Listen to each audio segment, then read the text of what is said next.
Yeah. Arkamca danışanlar çoktu,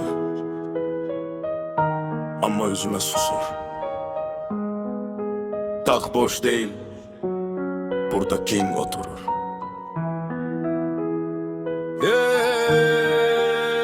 Mən kingəm, taxt mənim, qanun mənim. Arxamca danışanlar gölge kimi silinir. Sözüm yıldırım düşür düz beynine. Adımı eşidəndə titrir səhnə yenə. Mən kingəm, taxt mənim, qanun mənim. Arxamca danışanlar gölge kimi silinir. Sözüm yıldırım düşür düz beynine. Adımı eşidəndə titrir səhnə yenə. Arxamca danışanma, üzmə baxanda don. Cəsarətin yox, səsin batır fon. Saxta dost çoxdur, maska taxıb gəzər.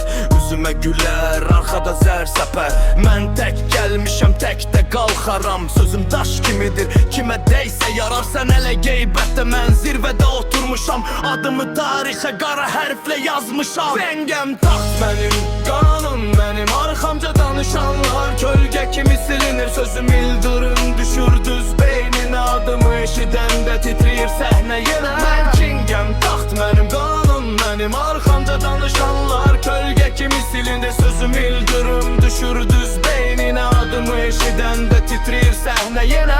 Dilim sərtdir çünki həyat sərt öyrədib. Zəiflər qeybət edər, güclü yol gedib. Sən söz atırsan gizli, mən açıq danışaram. Üzünə baxıb həqiqəti çəkinmədən çatdıraram. Mənim adım King, bu sadəcə söz deyil. Bu savaşın izi alın tərinin dəyəridir. Kim arxamca danışır, qoy danışsın yenə. Çünki zirvədə tək dayanmaq yazılıb mənə. Səhnə qaranlıq amma işıq mənəm.